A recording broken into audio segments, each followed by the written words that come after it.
Welcome to a special broadcast of the Vinyl Scratch. We're here at the Canterlot Museum of History because my co-host has been asked to be the speaker at a special event, the unveiling of a once-thought-lost instrument, Zola Viola's last Stradivarius violin. Ladies and gentlemen, welcome to the Canterlot Museum's special event. It is with great excitement that we unveil, for the first time since the 813th year of Celestius' reign, the last Stradivarius violin of Zola Viola.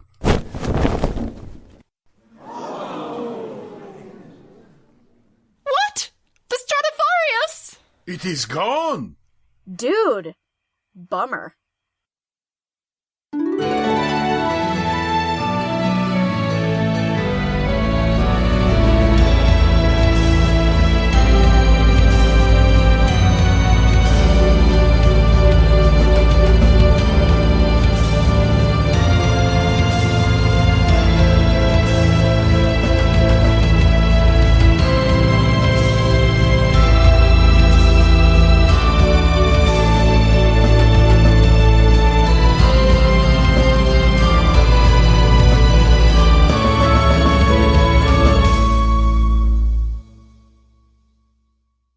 The Stradivarius scheme.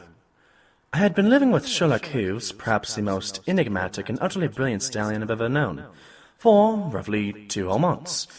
And by this point, I had believed myself to have grown accustomed to his irregular behavior. He kept odd hours, yes, especially when a case called, and I had become acclimated to a nightly ritual of his violin screeching downstairs, ushering me from my dreams back into the waking world. I was even used to his insatiable cravings for sugary foods, against my dietary advice, mind you.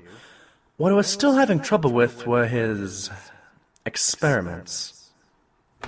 Sherlock! A cup of tea. Just a cup of tea was all I wanted. Instead, I opened the door to find a strange insect with enormous eyes staring out at me as the odd bug floated inside a jar. What? Why is there an insect in the pantry? Oh, that's a parasite. I'm dissecting it later to find out how it's able to interfere with magical frequencies and to inspect its near-infinite ability to ingest organic matter. Dissect... Fine. Just don't keep these things in the pantry. I keep food in there, Sherlock. Things that are edible and that we ingest. Not things that are stuck into jars of formaldehyde. A thought struck me then. Where did he get that thing anyway? I caught it. You caught a parasite? How? Not easily, I assure you. Your tea, as that would be why you were opening the pantry in the first place. And... No, Sherlock. We talked about this. No cookies or chocolate biscuits this early in the morning. Doctor's orders. But Troton, I need the sugar to stimulate my mind. And keep you up for days. Start your morning with some butter toast and an apple, or cornflakes and milk. We're out of milk. Again? That'll be the post. Mail for Dr. Troton and Mr. Whooves. Thank you very much. When I took the post, I could see very plainly that the majority of the letters were, in fact, collection notices. Bills, final notices, fees due. Somehow, even with clients seeking Sherlock with frequency, and my pension, we had found ourselves in a considerable amount of debt. It caused the stone of despair to sink deeply into the pit of my stomach. Sherlock, look at these. I didn't know how to get them all paid in time. Sherlock, of course, was ignoring me. I wondered what that cult did before I moved in. Did paying bills factor in as a priority, or were they things he preferred to treat as unimportant? However, before much more of these thoughts could progress any further, there was another knock at the door. Thinking and dreading that the mail pony had forgotten to give us another bill, I went to answer. Imagine my surprise when I saw not the mail pony, but... You're... Pardon me, but is Sherlock Hooves in? I do have the right address, don't I? Octavia, it's been some time, hasn't it? Yes, it has. We haven't spoken since graduation. You're Octavia from the Vinyl Scratch! Oh, you've heard of me. Mr... Dr. John Troton. And yes, I have. I'm a big fan. Oh, and please, come in. Really? Have you seen my concerts and live performances? Well, no. But I have heard them on the records and the radio. Splendid listening, really. Oh, I'm flattered, Dr. Troton.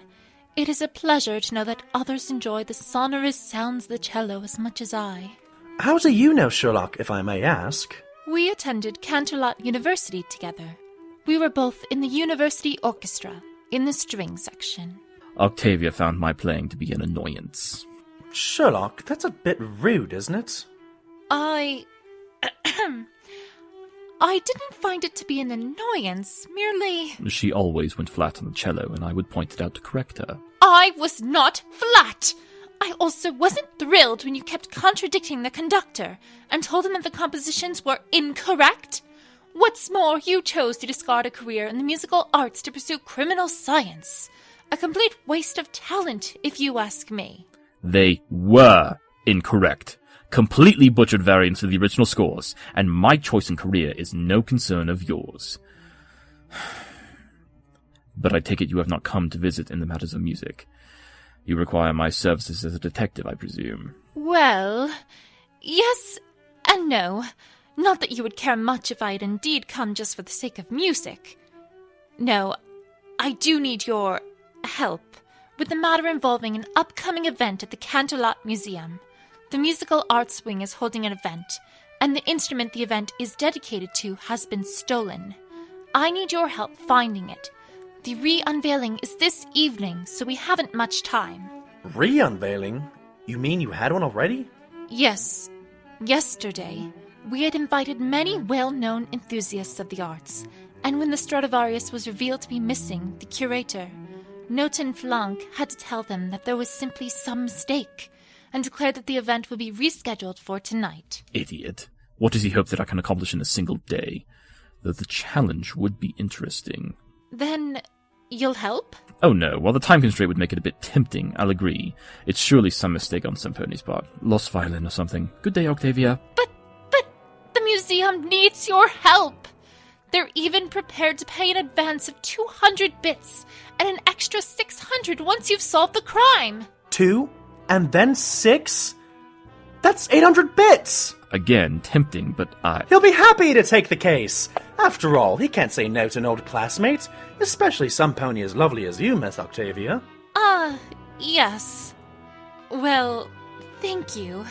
We'll be at the museum post-haste, Miss Octavia. I don't want to do this case, John. It's boring. Even if it is, we need the bits. We have bills to pay, Sherlock. And she's Octavia. You can't turn this down. Please? Fine. We'll look into it for the bills. But I want nothing to do with your fruitless and foolish crush. What? I don't have a crush. Troton. Remember who you're talking to. Now, come along. We have work to do. I can't thank you both enough for coming. Again, it's our pleasure. Where did the crime take place? Just down here. There's a curator now, with the guard. Ah, Lestrade. If I had known you'd been called here already. Actually, Sherlock, I'm just leaving. Leaving? Why? Aren't you in charge? No, I am. Name's Demule, and this is my crime scene and my case. You must be joking. I only work with Lestrade. I can't be seen alongside a hideous, stubborn ass. Sherlock! Didn't know you cared, Sherlock. But sorry, this time it's not my case. I only came along to warn Demule about your methods. Why should he need warning? Him, Zendelholt. While I'm certain that this conversation is stimulating to you, we are wasting time. We have a tight schedule and we must find Zolvio Stradivarius before tonight's unveiling. Right, that's my cue. Please behave yourself, Sherlock.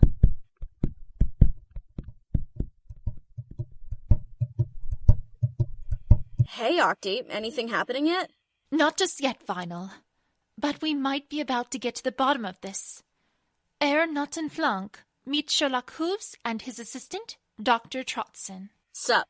Oh, very nice to meet you, Miss Scratch. Call me Vinyl or DJ Pony. I don't do the miss stuff. Can we please get on with this? Yeah, let's see what you've got to say, Hooves.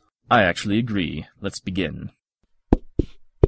I can immediately tell you that this was done by some pony with a very astute knowledge of the museum and the displays. They would have needed to see how the case was removed, know how to avoid tripping the alarm spells, and how to move about without being suspect. Only some pony with existing clearance to the exhibit would have been able to come even a fraction close, given the enchantments that surround the displays, and, by proxy, the Stradivarius itself. How do you know it was enchanted? There are minute hums of magical energy around every statue, painting, and glass-enclosed case, caused by the enchantments that keep the exhibit piece suspended in a place and to alert security that it has been tampered with. This one would have been no different, except now there's no hum, and if some pony without magic, or who was not made an exception to the enchantment, came up to the case, the alarm would have sounded immediately. Wow, you could tell that by a hum? Whoa, I totally hear it now. Nice beats. How come no one noticed this one wasn't humming? Because, Vinyl Scratch, few ponies would register that it was missing. Most don't notice the sound at all until they're made aware of it, as you demonstrated just now. What does this have to do with this Stradivarius? I hate repeating myself, but as you seem too slow to keep up, Half-Lunk, it's simple. Some pony working here wanted it. Who else had access to this display? Myself, the security guards, Fräulein Octavia and Fräulein Scratch. Why did they need access? It had been requested that I, being accomplished in the strings, give a demonstration of the instrument's signature sound during the unveiling. While the cello is my muse, I can still play a violin with efficiency. I just didn't want to bump it and set it off by accident. Reasonable. And as I can see by the recording equipment over in the left hoof corner, you must have been preparing for your broadcast. Yep, gotta make sure everything's hooked up right or else we can't have a show. And were you with her when she was setting up, Miss Octavia? Of course. Until just before the unveiling, I had to assist Herr Flank with a few last-minute preparations. And the guards would have been standing at attention the entire time without leaving their posts due to this instance of loyalty. This could... Oh, hello? What's that? By Celestia! That's... A hair? Yes, a single blue hair, obviously from the mane of a pony. So the culprit left a clue after all. While it's a start, I don't see how that can be exceptionally helpful. I'll bet there were quite a few ponies at the unveiling last night who could have left it. Quiet, and Troton, that observation is quite untrue. Every shade of blue has distinctions, from indigo to teal, and every shade in between. This particular one, given the ponies in attendance of the event, and with access to the Stradivarius, the possibility is... You know what? Forget it. No, forget all of that. No, what? Who was it? What are you hiding? The answer is impossible. Sherlock, if you know... This hair could only be matched to one attendee, and I know for a fact she did not commit the crime. How do you know? We just asked her, and she has an alibi, and the only window of opportunity she could have had was too brief for her to leave her complex task to steal the Stradivarius. You don't mean... Vinyl Scratch. What? What? Me? But I didn't do it. She's innocent! Sherlock, we just told you what we were doing together before the unveiling and the live show! Precisely why it's impossible. So, let me get this straight. You say that only some pony with magic, or with clearance, which she's got both, could have done this. Then, you say that she's the only one with a mane that color who was at this event. And now you're saying that she's innocent of it? I don't know what Lestrade sees in you, but you're a lousy detective if you're contradicting your own deductions. I'm taking her in for questioning. Whoa, wait a minute, you can't do this. Of course I can. There's more than enough evidence to make you a suspect. Oh, I shouldn't have allowed such a Philistine to attend. Oh. Sherlock, what have you done? I asked you to help, not make things worse. Demule. It is one of my philosophies that whenever you eliminate the impossible, whatever remains must therefore be the truth. It is impossible for Vinyl Scratch to have had the time to disable the security enchantments, abscond with the Stradivarius, and return to her task without Octavia or her flank knowing about it. The hair's existence is possible due to only one explanation. Really? And what's that, then? That it was planted, to frame Vinyl Scratch and throw off suspicion as well as cause delay in the investigation. The only one causing a delay is you, Hooves. We've got a suspect, and I'm taking her in. Let's get going.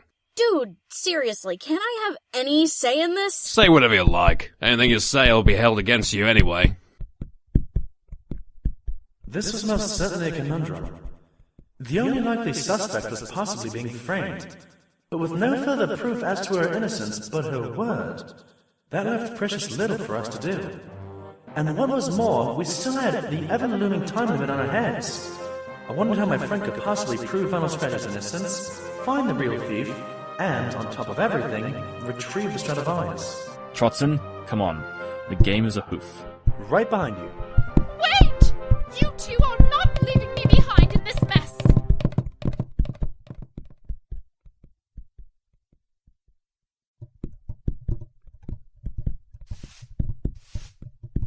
Miss Octavia, before we get too far along, I have to ask, why is this violin so important anyway?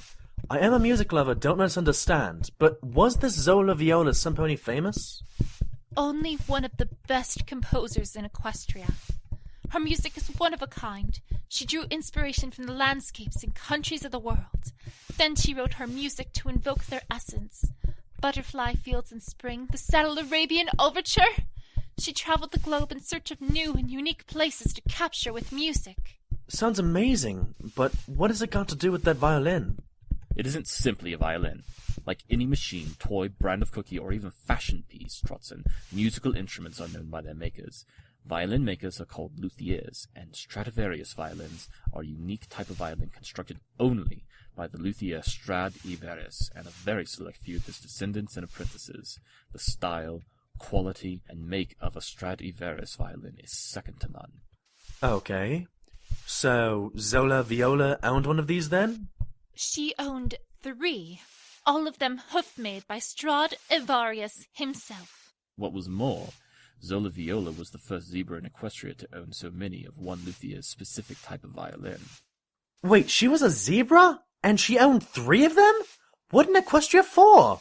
Because in 708, Zola Viola came to our country in her quest to find new lands to serve as her musical muse. When she arrived, she went through the area known as the Everfree Forest. That wood, wild, untamed, and uncontrolled by the princess or any other magical element save its own, made her compose one of the most hauntingly beautiful and utterly chilling pieces of music ever known.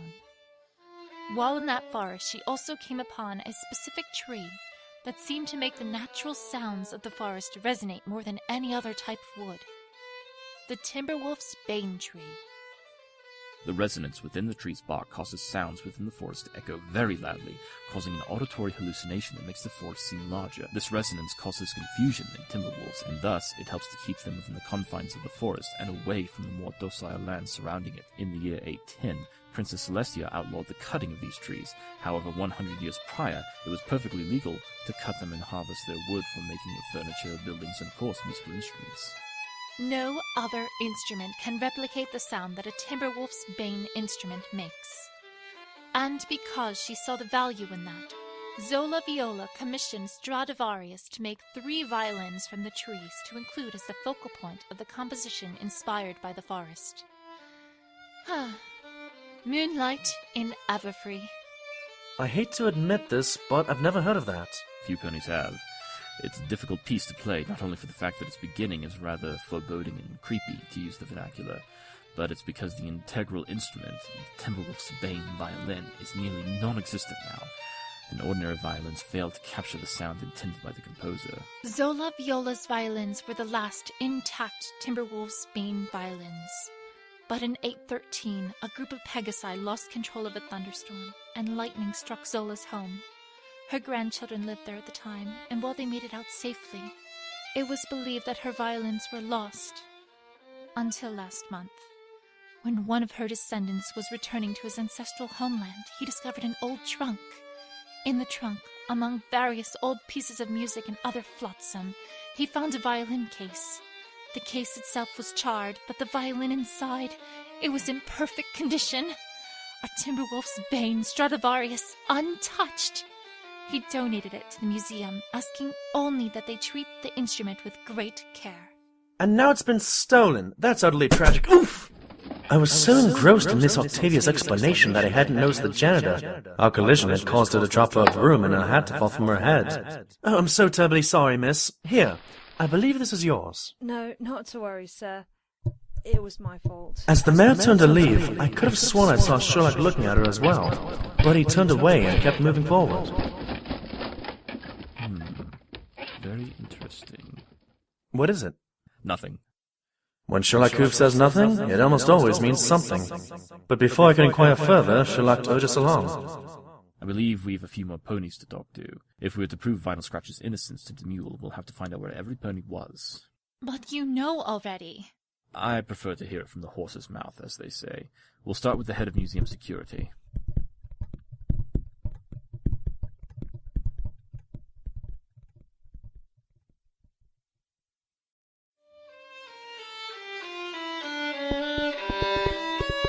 Oh, I know that piece. He seems to really like it, since he's playing it that loud.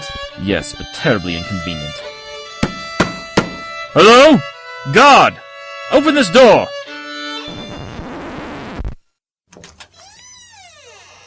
What in the names of the Royal Sisters is it?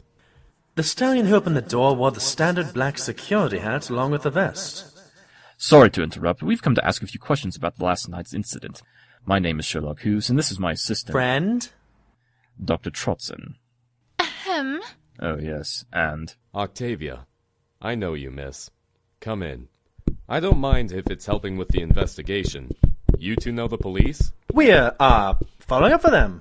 Right. Well, don't know how I can help you much. I was doing my job, as always, standing at the doors to make sure no pony uninvited got inside when it happened. Real shame, too. I heard Octavia was going to play. I'm a real fan of hers. Yes, apparently quite a few ponies enjoy her flat notes. My notes are not. So, you didn't see anything? No one acting suspicious? No one sniffing around the display? No, sir. Sorry. Wish I could give you more. You say you're a fan of Octavia, Officer... Duty? Yes, sir. Stalwart duty. At your service, sir. Yes, well, you say you're her fan, but these records here are none in which Octavia was a part of the orchestra, and none feature her as a soloist. In fact, the top 3 specifically feature violinists. All the hype about the Stradivarius got me in the mood to listen to violins. Something wrong with that? Not at all. Thank you for your time. Troton, Octavia, we're done here.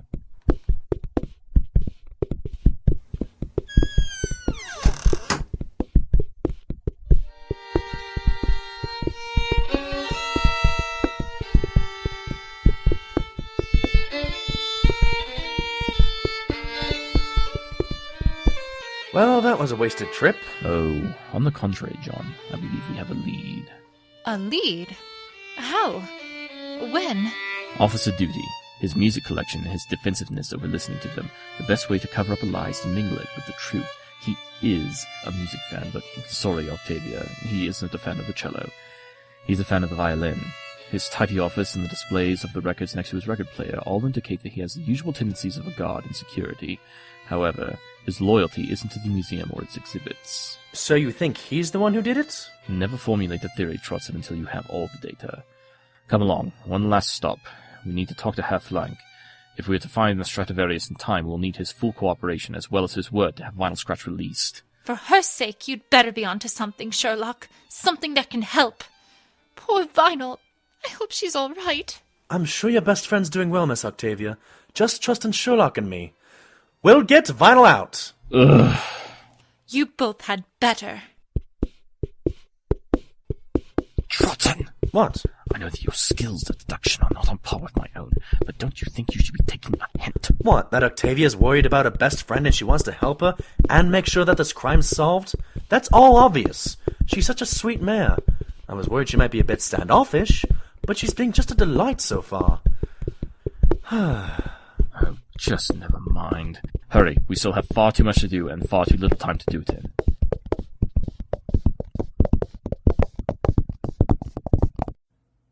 We hurried to the original scene of the crime, first to see if Mr. Flank was still in the vicinity. It turned out he was, but... Like yours, the room is clean and pristine, Fräulein.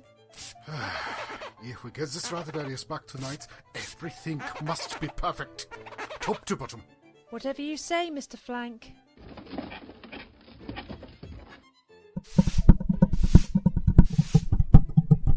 Herr Flank, we need to discuss... What are you doing? Cleaning the display. We must make sure that this is pristine for tonight's re-unveiling. Once that uncouth unicorn confesses where she hid Stradivarius. Fool! You're destroying the integrity of the crime scene! It's fine, Sherlock. Mr. Flunk, we need to ask you. Please, come with us to the guard and talk to Demule. Tell him to release Vinyl Scratch. What? Why? She is guilty. You've said so yourself. I said it was her hair, but it was planted. Sempony put it there to frame her. I'm getting closer to discovering who, but I need more time. Talk with Demule and convince him to set her free. Not a chance. She is the culprit. I can tell. Even important ponies can be rotten sometimes. No, Tim. You and I have been associates for a long time. But Vinyl is much, much more to me. I know her better than any pony else. She would never take the Stradivarius. She's not even a classical music enthusiast. Believe me, I've tried to make her one. And she would never take something that wasn't hers without permission. I'm begging you, Noten, please. Come with us to the station and help us get her out. I don't know. I just wanted this dedication to go well.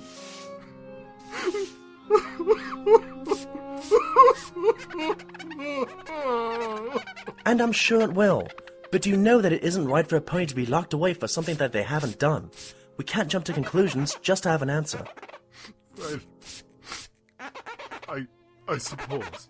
Mr. Flank, do you want me to stop cleaning? Miss, I think he's a bit busy at the moment. But I've almost got it done. What? Yeah, Fräulein Clough. Thanks, Mr. Flank.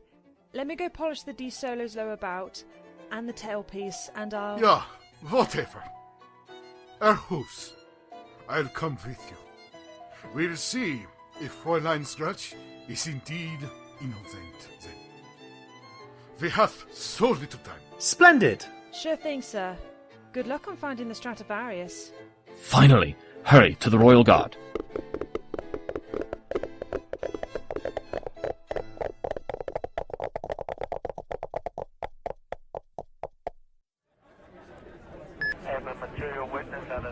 But I told you to listen to everything. Why didn't you wait?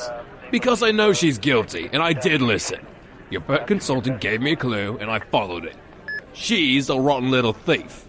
Dude, I'm sitting right here. Aren't I supposed to be able to get, like, a lawyer or something? I'm totally innocent. Tell it to the judge tomorrow, after you tell me where the violin is. I doubt she'll be able to tell you the whereabouts of something she never stole, Demule. Sherlock! Vinyl! Oh, thank Luna! How are you? Are you alright? I hope they've not been ghastly. Just Dimmy over there. Everybody else has been pretty cool. How's the investigation going? I'm not sure what he's got up his fetlocks, Vinyl, but I'm sure Sherlock's almost got it all figured out. I hope. What in Celestia's name did you do to get Vinyl Scratch locked up here? Half the precinct is scandalized, and the other half's begging for an autograph. Terribly sorry, Lestrade, for the inconvenience, but if Demule had taken my whole word as gospel, this mix-up wouldn't have happened. I did take your word. You found her hair, she had access, guilty. I also said that the hair was likely planted by the real thief in order to create confusion and throw us off their trail. You jumped to a conclusion without waiting for me to find all the facts. Puh. Mr. Noten agrees with me. Actually, I admit I am not so sure. What? I wanted an answer and somebody to blame. I wasn't willing to hear the whole story. Or wait for a resolution. Fräulein Scratch, I am sorry. It's cool, but can you guys let me out now? No! Sorry, Dims, but if there's no more evidence and the only piece is discounted, we've got to let it out, especially if Mr. Flonk's not pressing charges anymore. You're free to go, Miss Scratch. Alright, knew you were a pretty cool dude. Tell that Bunsen fella I'll have his autograph for him tomorrow afternoon. Oh, this is wonderful! Not entirely. We still haven't found the violin. And the time limit will be done in less than 2 hours. We're not going to find it in time. We're both very sorry, Mr. Flonk. Nein. It was my fault. I should have known that it would take longer. And by now, the thief must have it miles away. Oh. Real shame that it was all over a violin. Not just any violin. It was Zola Viola's last Stradivarius. punished or taken or never seen again. Wait. Oh! Violin. Violin. Stradivarius. Stradivarius. I know who took it. I know who took it! What? I know who took the Stradivarius. Lestrade, Demule, make yourselves useful for once and gather a team to surround the museum. John, Octavia, Vinyl, you three with me. We have to be quick before the thief leaves. You see? I told you we could solve it. What about me? Stay with Lestrade. Come on! The clock's already ticking now!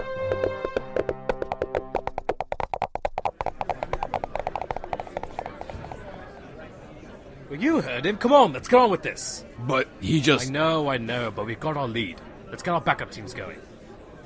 I don't like him. You and 3/4 of the guard. Sherlock, where are we going? Museum storage room. Paintings, statues, and other exhibit pieces to be added or replaced for a time during restoration, as well as surplus stands, cases, and other items are placed in here. And my beats! Guess they just stuck my turntable and broadcast stuff over there. Hope they didn't break anything. And how did you get the key for the door? Lifted it from Half-Flank's pocket. Far too easy to do, really. A simple sleight of hoof trick. Can you teach me that trick? Vinyl! For parties, Octi. You know I think magic tricks are boss. But why are we here? Keep your voices down. Our thief is likely already about to make their escape with Stradivarius. You haven't even told us who the thief is, Sherlock.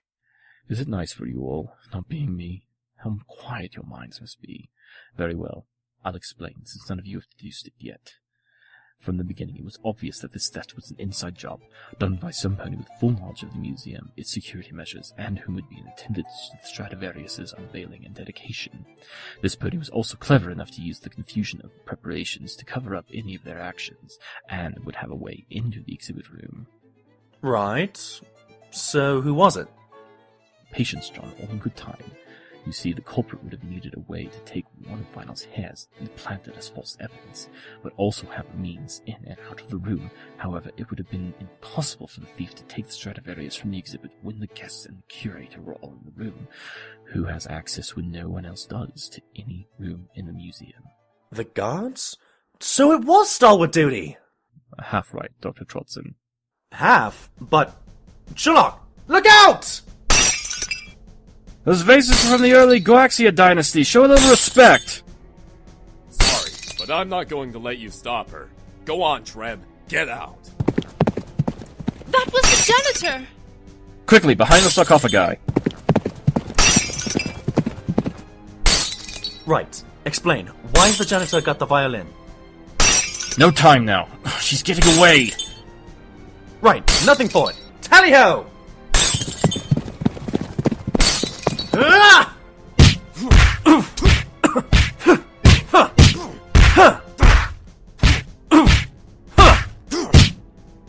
So good to have a companion with extra muscle. Come along, ladies. We need to catch her. Wait a sec. I got an idea. Vinyl! No time. Octavia, we have to go. You! Stop! We won't let you get far, Treble Clef. How did you know my name? Stalwart Duty calls you Treb, and your cutie mark tells of your musical background. It isn't hard to deduce your name would be Treble Clef or something close. Now give us back the Stradivarius. Never. I'd sooner die than let any of you have it. Sherlock! Run! Octavia? I'm fine, don't worry. Miss Clef, you'll be the one dying if you keep this up. I said leave me alone. I won't give it back. It's mine anyway. It should have been given to me last month. You're a janitor. Why would it be yours? Don't be foolish, Octavia. Didn't you hear? Her cutie mark and this theft are clear now. Miss Cleft, you're no janitor, are you? And certainly not a mere violinist either. You come from a family with ties to music as well. You say the Stradivarius should have been yours since its recovery, and you're no zebra. Therefore, you must be a descendant of Stradivarius himself. I am lousy at making violins, unlike my cousins and my brothers. But I am still a part of the Various family. I can play anything that my family creates, so I won't let my ancestors' legacy be stolen by some zebra. It isn't fair. No one remembers the ones who make these instruments. They only remember the ponies who played them or wrote music for them. What are you saying? That isn't true, Miss Clef. We remember Zola Viola for her music, yes. But without your ancestors' skillful craftsmanship, no one would have been able to play her music. And without musicians like Octavia and myself, no one would be able to hear them.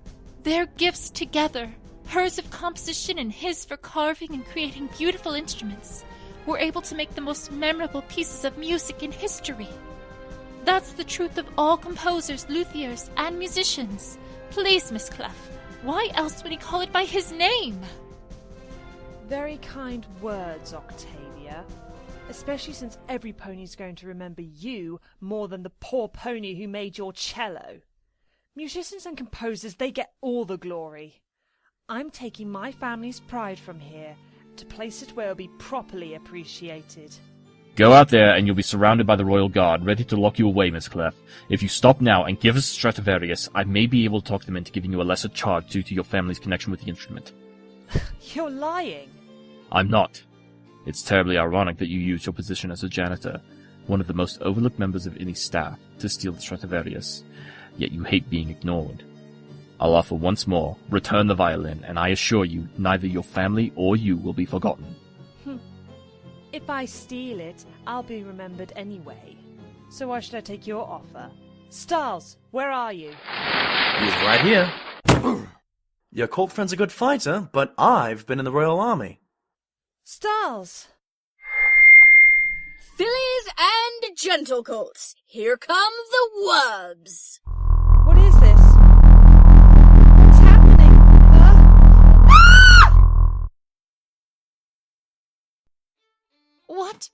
What was that? She's been frozen! Nope, she's under security. Did you like my Whooves cannon, Shirls? My name is Sherlock. Fascinating. You've used your turntable speakers, the signal enhancers from your broadcasting equipment, and your magic to amplify the security spells used for the display cases and exhibit pieces to freeze Treble Cleft in place. I'll hold on to this, Miss Cleft. How kind of you. Vinyl Scratch, you are surprisingly a very clever pony. Thanks. I think.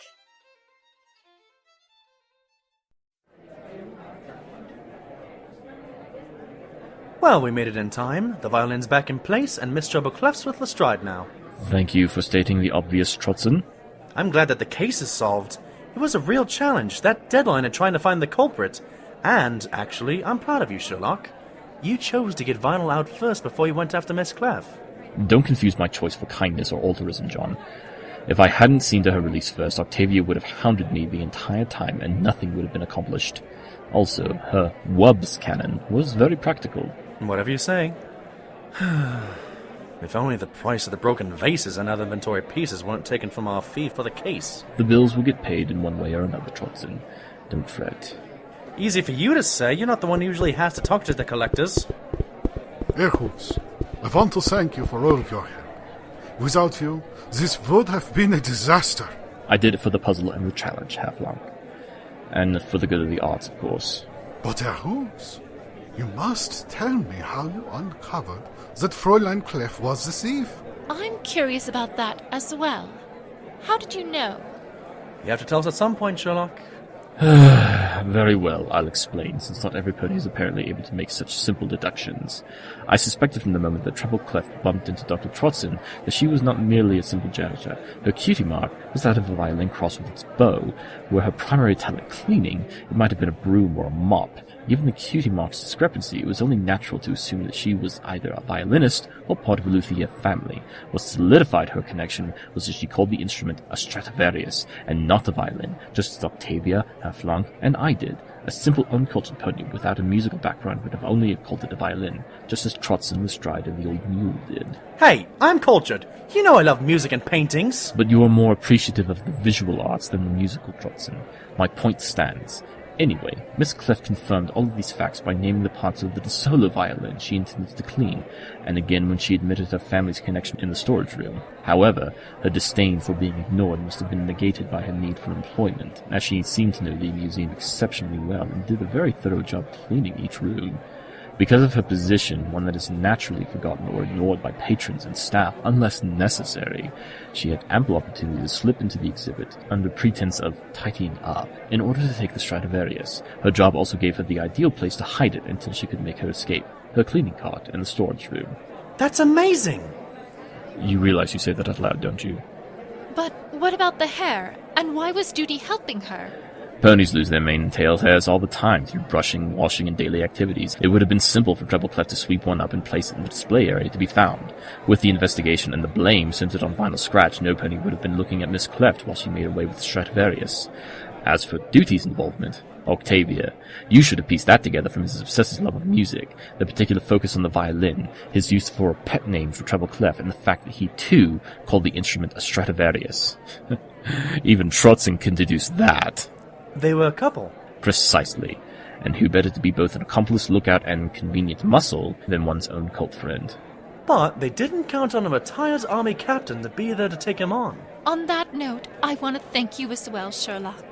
Without you, Vinyl would be behind bars, and, well, you know how important she is to me. Of course. Anything for you, Miss Octavia. You and your friend can continue to host your wonderful show. And of course, I can't forget your bravery, Dr. Troton. Thank you for your courage against Officer Duty. I cannot stress how happy, at the time, I was to receive a hug from Octavia herself. It was better than any accolade I had been given for my service among the Princess's army. I was full of jubilation. Aye. You're welcome, Miss Octavia. Oh, sisters help me. Oh, and Sherlock, I talked to Herr Flanck and the rest of the night's orchestra. Would you give us the honor of hearing you play tonight? What?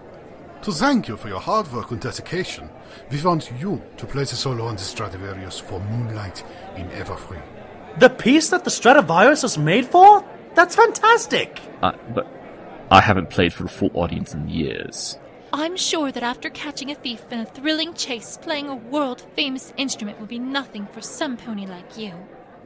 We're tuning up, Sherlock. Let's go join the orchestra. No, wait. Stop pushing!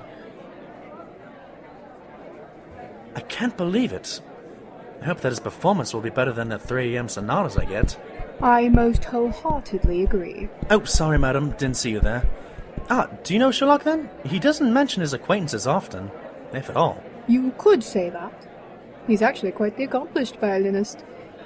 Oh, and don't worry about your debts, Dr. Troton. Those will be more than taken care of. What? Who are you?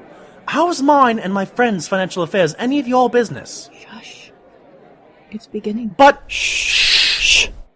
Sorry.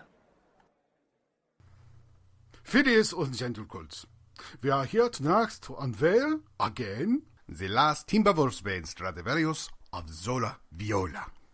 And to play homage to her on Stradivarius works, we shall play Zola Viola's famous piece, Moonlight in Everfree, featuring Octavia on the cello and Sherlock Hooves as our soloist.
That was...